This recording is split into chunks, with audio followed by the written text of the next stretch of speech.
لبيك اللهم لبيك لبيك لا شريك لك لبيك إن الحمد والنعمة لك والملك لا شريك لك. بسم اللہ الرحمن الرحیم. السلام علیکم ویورز، کیا حال ہیں آپ کے؟ امید ہے آپ سب خیریت سے ہوں گے. حج پر جانے والے خوش نصیبوں کے لیے یہ تیسری ویڈیو میں بنا رہی ہوں اور جو حج سے پہلے کی جانے والی تیاریوں کے بارے میں آپ کی مددگار ثابت ہوگی. جیسا کہ آپ نے میری پہلی ویڈیوز میں بھی کچھ پوائنٹس بہت اہم ہیں وہ نوٹ کیے ہوں گے، اور امید ہے کہ آپ ان کے مطابق اپنی تیاریاں ابھی سے شروع کر لیں گے تاکہ آپ ان تقریباً 3 مہینوں میں اچھی طرح سے حج پر جانے کے لیے جسمانی ذہنی طور پر تیار ہو سکیں.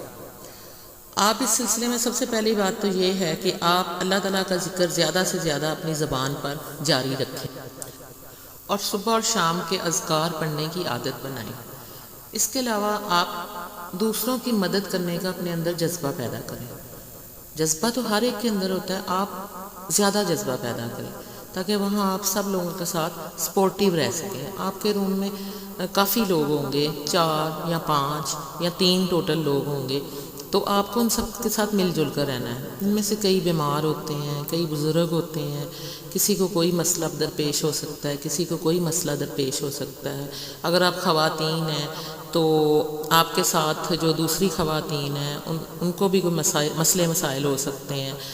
اور اگر کوئی بزرگ خواتین ہیں تو آپ ان کے کپڑے وغیرہ واش کر کے انہیں دے سکتے ہیں.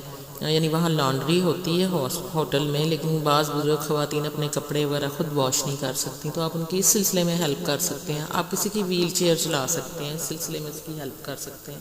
غرض کسی بھی طرح اگر کوئی بیمار ہو گیا، اس کو میڈیسن کھلا کے، اس کا سر دبا کر، اس کی ٹانگیں دبا کر آپ اس کی بہت ہیلپ کر سکتے ہیں. اور میرے بہن بھائیوں، یقین کریں یہ عادتیں آپ کے بہت کام آئیں گی.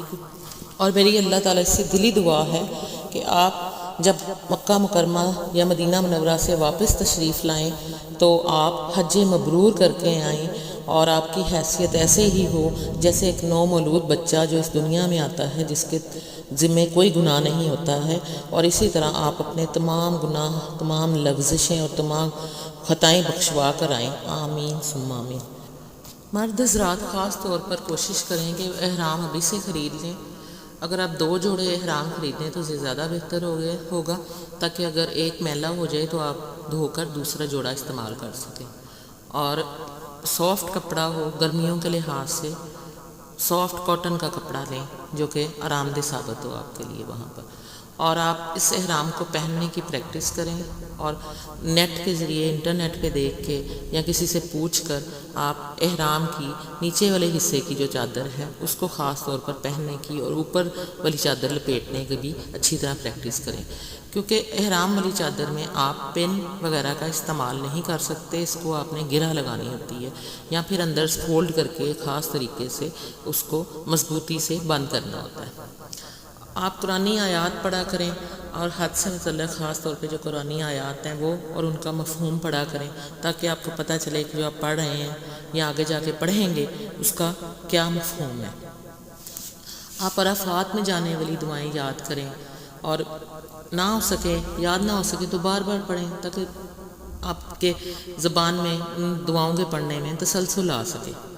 اور ابھی کافی ٹائم ہے، آپ آسانی سے ہی سب کچھ کر سکتے ہیں کیونکہ ابھی حج میں کافی وقت ہے، اور اگر آپ تھوڑی سی کوشش کر لیں تو آپ آسانی سے سب کچھ سیکھ سکتے ہیں.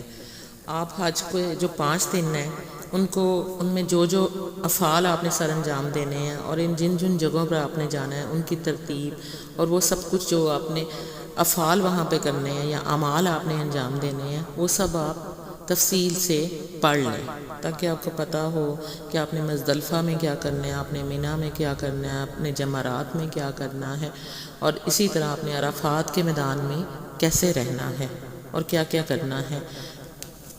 آپ نماز پڑھنے کا صحیح طریقہ اپنائیے. اور خاص طور پہ میری آپ سے گزارش ہے، اور لیڈیز سے اسپیشلی، کہ آپ نماز جنازہ پڑھنے کا صحیح طریقہ پڑھ کر جائیں، سیکھ کر جائیں، انٹرنیٹ پر سرچ کر کے دیکھیں کہ نماز جنازہ میں جو رکعت ہوتی ہیں وہ کس طرح پڑھتے ہیں۔ نماز جنازہ کھڑے ہو کر پڑھی جاتی ہے، اس میں کوئی سجدہ نہیں ہوتا۔ آپ اس کا سارا جو طریقہ ہے وہ انٹرنیٹ پر سرچ کر کے دیکھیں، کیونکہ کئی لوگ ایسے ہوتے ہیں جن کو اللہ تعالیٰ وہاں جا کر اپنی زمین میں ہمیشہ کے لیے بسنے کے لیے بلا لیتا ہے، اور وہ اس دنیا سے پردہ کر جاتے ہیں۔ اور ہر نماز کے ساتھ حرمین شریفین میں یعنی خانہ کعبہ اور مدینہ منورہ میں ہر نماز کے بعد، ہر فرض نماز کے بعد کئی جنازے ہوتے ہیں، لیکن ان کی نماز جنازہ ایک ہی پڑھی جاتی ہے جو کہ مرد و خواتین دونوں پڑھتے ہیں۔ تو آپ کو خاص طور پر آپ یہ نہیں کہ آپ امام کے پیچھے کھڑے ہی رہیں، آپ کو پتہ ہونا چاہیے کہ ان رکعتوں میں کیا تلاوت کرنی ہے۔ اور آپ تہجد، اشراق، چاشت یہ سب نمازیں پڑھنے کا طریقہ بھی پڑھ کر جائیں۔ نماز کی کتابیں ملتی ہیں، ان میں سے پڑھ لیں اور ساتھ بھی لے جائیں، اور قرآن پاک کی بار بار پڑھیں، بار بار تلاوت کریں، تاکہ آپ کی سپیڈ بھی تیز ہو اور آپ کے پڑھنے میں روانی آئے اور آپ صحیح تلفظ سے پڑھ سکیں۔ اس کے علاوہ آپ نے وہاں جو عمرہ ادا کرنا ہے اس کے لیے مسجد عائشہ جانا پڑتا ہے، جہاں پر جا کر آپ کو احرام کی حالت میں نیت کرنی ہوتی ہے کہ آپ عمرے کی نیت کر رہے ہیں، اور کیونکہ یہ میقات ہے، میقات کا مقام ہے مسجد عائشہ، وہاں سے آپ عمرہ کے لیے روانہ ہوتے ہیں نیت کر کے 2 نفل کی ادائیگی کے بعد۔ پہلے آپ تحیت المسجد پڑھتے ہیں 2 نفل، اور پھر 2 نفل آپ عمرے کی نیت سے ادا کرتے ہیں۔ اس کا طریقہ بھی آپ سیکھیں، اور اپنی خواتین کے جو ڈیفرنٹ مسائل ہوتے ہیں مخصوص، ان پر بھی آپ سرچ کریں، سارا کچھ دیکھیں۔ اور خواتین کے لیے تو عبایا ہی احرام ہے، تو اگر آپ کو عبایا پہننے کی عادت نہیں ہے تو عبایا میں پہن کر آپ کو چلنے میں آسانی ہو، اس کے لیے آپ کے لیے ضروری ہے کہ آپ پہلے سے ابھی سے عبایا پہن کر تھوڑی سی چہل قدمی کرنے کی عادت ڈالیں، تاکہ آپ اس کے ساتھ یوز ٹو ہو سکیں۔ تو اللہ تعالیٰ سے میری یہی دعا ہے کہ اللہ تعالیٰ ہم سب کو بار بار حج و عمرہ کی سعادت نصیب فرمائے۔ میرے لیے بھی خاص طور پر دعا کیجیے گا کہ میں بھی وہاں جاؤں اور بار بار جاؤں، آمین ثم آمین۔ اگر آپ کو میری ویڈیو اچھی لگی ہو تو اسے لائک کر دیجیے گا، آگے شیئر کر دیجیے گا، اور میرے چینل کو سبسکرائب کر دیجیے گا۔ اپنا اور گرد و نواح کے لوگوں کا خیال رکھیے گا۔ اللہ حافظ۔